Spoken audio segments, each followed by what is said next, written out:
Penggunaan Sirekap ini juga dilakukan pada rekapitulasi di tiap-tiap jenjang selanjutnya sampai dengan rekapitulasi tingkat nasional.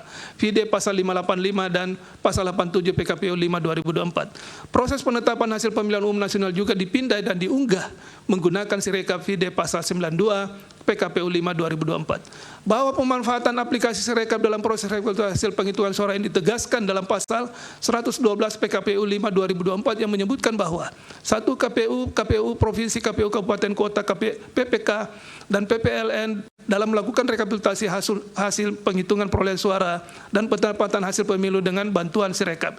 Dua, KPU Provinsi dan KPU Kabupaten Kota memberikan akses pembacaan data Sirekap kepada Bawaslu Provinsi dan Bawaslu Kabupaten Kota. Bahwa pada tahapan penetapan pasangan calon terpilih, penetapan perolehan kursi dan penetapan calon terpilih, aplikasi Sirekap tetap dipergunakan, yaitu saat penyampaian salinan keputusan KPU menetapkan ambang batas pasal 12 PKPU 6 2024, penyampaian salinan keputusan calon terpilih anggota DPR, pasal 32 PKPU 6 2004 yang menyampaikan salinan keputusan calon terpilih anggota DPRD Provinsi dan dari DPRD Kabupaten Kota, pasal 40 dan pasal 44 PKPU 6 2004. Kemudian pasal 54 PKPU 6 2024 menegaskan mengenai penggunaan alat bantu Sirekap dalam proses penetapan perolehan kursi dan penetapan calon terpilih dalam pemilu. Bahwa dari ketentuan-ketentuan yang diatur dalam berbagai peraturan dan keputusan KPU tersebut di atas, termohon telah mempersiapkan aplikasi Sirekap sebagai alat bantu yang memudahkan masyarakat untuk mengetahui informasi awal terkait perolehan suara secara nasional dan tingkat TPS secara lebih cepat dalam proses pemilihan umum 2024 yang diharapkan dapat lebih baik dari aplikasi Situng yang digunakan sebagai alat bantu dalam pemilu 2019. Bahwa setelah mengungkapkan hal-hal sebagaimana telah diuraikan di atas dan setelah Mahkamah memeriksa dengan seksama dalil pemohon, jawaban termohon, keterangan pihak terkait, bukti-bukti surat tulisan dan lainnya yang diajukan oleh pemohon, termohon, badan Bawaslu serta ahli dan saksi pemohon, ahli dan saksi termohon, ahli dan saksi Bawaslu, keterangan Bawaslu beserta bukti-bukti yang diajukan dan fakta hukum yang terungkap dalam persidangan, Mahkamah mempertimbangkan sebagai berikut. Bahwa terhadap dalil pemohon yang menyatakan perolehan suara dapat diubah oleh Sirekap bahkan terjadi penghilangan metadata formulir C plano hasil, Mahkamah telah memeriksa bukti-bukti pemohon berupa laporan-laporan dari tim pemohon terkait adanya perubahan data Sirekap ataupun penggelembungan suara pasangan calon dalam Sirekap, di mana pada pokoknya bukti-bukti dimaksud memperlihatkan keberatan atau protes dari tim pemohon ketika melihat data yang ada pada laman KPU tidak sesuai dengan data tim pemohon di lapangan sehingga menimbulkan ketidakpastian dan pro kontra di masyarakat. Data yang terus berubah sedemikian juga diterangkan oleh saksi-saksi pemohon Amrin Harun dan Sartono di persidangan Mahkamah pada tanggal 3 April 2024 yang menerangkan data Sirekap yang berubah-ubah bahkan sampai menimbulkan demonstrasi. Dalil pemohon demikian dibantah oleh ahli dan saksi termohon, yaitu ahli Marsudi Wahyu Kisworo dan saksi Yudhistira Diwardana Asnar serta Andre Putra Hermawan yang menjelaskan secara teknis bagaimana aplikasi Sirekap bekerja. Ahli dan saksi termohon tidak membantah perubahan-perubahan data dalam Sirekap, namun dijelaskan bahwa hal demikian terjadi justru karena pemutahiran atau pembetulan data dari KPPS yang terus dilakukan oleh tim IT KPU. Perubahan data pada Sirekap yang dilihat oleh tim pemohon dalam laman https pemilu2024.kpu.go.id merupakan tampilan dari Sirekap web yang berfungsi sebagai media layanan informasi masyarakat. Namun di balik Sirekap web, KPPS dan tim IT KPU tetap memperbaiki data yang masuk melalui Sirekap mobile. Akibatnya tampilan data dalam Sirekap web yang dapat diakses masyarakat terus mengalami perubahan. Menurut ahli dan saksi termohon, perubahan demikian terjadi pada perolehan suara semua pasangan calon karena disesuaikan dan dilakukan pembetulan dengan data yang diterima dari Sirekap mobile yang diunggah oleh KPPS berdasarkan formulir C hasil. Bahwa menurut Mahkamah, perubahan-perubahan data yang terjadi pada Sirekap web telah menimbulkan kegaduhan di masyarakat. Sirekap web yang dibuat sebagai sarana publikasi dan informasi kepada masyarakat terkait dengan hasil pemilu justru menimbulkan asumsi dan penafsiran yang berkembang liar di masyarakat. Hal demikian seyogianya menjadi catatan bagi penyelenggara bahwa sistem IT yang seharusnya menjadi alat bantu penting dengan tugas-tugas yang telah diatur dalam peraturan dan keputusan KPU justru terkesan tidak memberikan kepastian. Quote note, meskipun terlihat ada fluktuasi perubahan data sebagai akibat dari pembetulan dan pemutahiran data di tingkat KPPS. Terlebih, keputusan KPU untuk menghentikan sementara Sirekap web sehingga tidak bisa diakses masyarakat semakin menambah kesan dan asumsi yang negatif di masyarakat.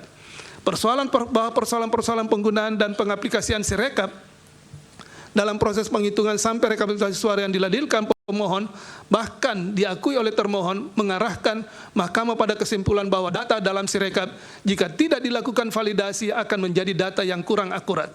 Kekurang-akuratan data Sirekap ini diakui oleh ahli termohon Marsudi Wahyu Kisworo bahwa akurasi menjadi kekurangan dari aplikasi Sirekap. Menurut ahli, seharusnya sebelum data dari Sirekap mobile masuk ke dalam Sirekap web, terlebih dahulu harus dilakukan validasi data, sehingga data yang dikonsumsi masyarakat adalah data yang benar sebagaimana data di TPS berdasarkan formulir C hasil. Bahwa selain itu ahli Yudi Prayudi yang diajukan pemohon menerangkan bahwa terdapat masalah signifikan dalam akurasi dan integritas data yang ditangani oleh Sirekap, termasuk ketidaksesuaian antara total suara sah, tidak sah, dan tidak sah dengan DPT, serta selisih suara antara hasil yang seharusnya dengan yang ditampilkan oleh sistem. Masalah demikian mengindikasikan potensi kesalahan dalam penghitungan atau pencatatan suara yang dapat berdampak pada hasil pemilu. Selain itu, ahli menemukan indikasi potensi manipulasi hasil pemilihan melalui kode yang berfungsi untuk menghilangkan metadata foto formulir C hasil dan mengunci perolehan suara salah satu pasangan calon, sehingga menimbulkan kekhawatiran terhadap keadilan dan transparansi proses pemilihan. Keseluruhan temuan ini menunjukkan bahwa Sirekap dalam kondisi saat analisis dilakukan tidak memenuhi standar yang diperlukan untuk sistem rekapitulasi pemilu yang dapat diandalkan. Kelemahan dalam aplikasi keamanan, integritas dan keandalan sistem menimbulkan potensi serius bagi terbukanya ruang kecurangan yang dapat mengganggu integritas proses pemilu. Bahwa persoalan-persoalan dalam Sirekap yang dikemukakan oleh ahli tersebut di atas kemudian menjadikan aplikasi Sirekap tidak memberikan kepastian, data yang ditampilkan dalam Sirekap web akurasinya menjadi dipertanyakan, bahkan menimbulkan kegaduhan di masyarakat. Padahal aplikasi Sirekap sebelumnya telah melalui proses audit oleh Direktorat Alih dan Sistem Audit Teknologi Badan Riset dan Inovasi Nasional dan Badan Cyber dan Sandi Negara. Pide Bukti T62, dan teknologi yang dikembangkan pada aplikasi Sirekap sudah merupakan perbaikan dari aplikasi Situng yang dipakai pada tahun 2019, sehingga dinilai jauh lebih baik. Namun, karena terdapat persoalan akurasi data pada aplikasi Sirekap, sebagai akibat belum dilakukan validasi sebelum diunggah pada aplikasi Sirekap, pada akhirnya termohon tidak memfungsikan Sirekap sebagai dasar penghitungan resmi suara hasil pemilu 2024. Akan tetapi, data yang digunakan sebagai dasar penetapan hasil perolehan suara pasangan calon secara resmi adalah data hasil penghitungan manual secara berjenjang, yang juga dijadikan rujukan untuk memperbaiki Sirekap dalam hal terdapat data tidak akurat. Bahwa terlepas dari persoalan teknis dan penggunaan aplikasi Sirekap untuk keperluan penetapan suara sah secara nasional, termohon menggunakan dasar penghitungan resmi berdasarkan hasil rekapitulasi penghitungan suara manual secara berjenjang. Sedangkan Sirekap tetap difungsikan sebagai alat bantu untuk keterbukaan informasi dan memberi ruang kepada masyarakat untuk menjaga lebih awal pergerakan suara hasil penghitungan dari tingkat TPS. Artinya, fungsi Sirekap tidak jauh berbeda dengan fungsi Situng pada pemilu tahun 2019. Bahwa sehubungan dengan hal tersebut terkait dengan penggunaan Sirekap, menurut Mahkamah, dalam rangka perbaikan ke depan, Sirekap sebagai alat bantu untuk kepentingan transparansi dan mengawal suara pemilih untuk diketahui lebih awal, teknologinya harus terus dikembangkan sehingga tidak ada keraguan dengan data yang ditampilkan oleh Sirekap. Untuk itu, sebelum Sirekap digunakan, perlu dilakukan audit oleh lembaga yang berkompeten dan mandiri. Di samping itu, untuk menjaga objektivitas dan validitas data yang diunggah, menurut Mahkamah perlu dibuka kemungkinan pengelolaan Sirekap dilakukan oleh lembaga yang bukan penyelenggara pemilu. Dengan demikian, berdasarkan seluruh uraian pertimbangan hukum tersebut di atas, Mahkamah menilai dalil pemohon berkenan dengan Sirekap adalah tidak beralasan menurut hukum. Menimbang bahwa berdasarkan seluruh uraian pertimbangan hukum di atas, Mahkamah berpendapat permohonan pemohon tidak beralasan menurut hukum untuk seluruhnya. Menimbang bahwa terhadap dalil-dalil lain serta hal-hal lain tidak dipertimbangkan lebih lanjut karena dinilai tidak ada relevansinya. Oleh karena itu, jika masih terdapat fakta hukum dalam persidangan, baik yang didalilkan atau tidak didalilkan oleh pemohon, belum dinilai dan dipertimbangkan, Mahkamah meyakini hal tersebut tidak dapat membuktikan adanya relevansi dan signifikansi perolehan suara atau hasil yang merupakan prinsip dasar dalam pengungkapan perselisihan hasil tentang pemilihan umum sebagaimana diamanatkan dalam pasal 24C ayat 1 Undang-Undang Dasar 1945.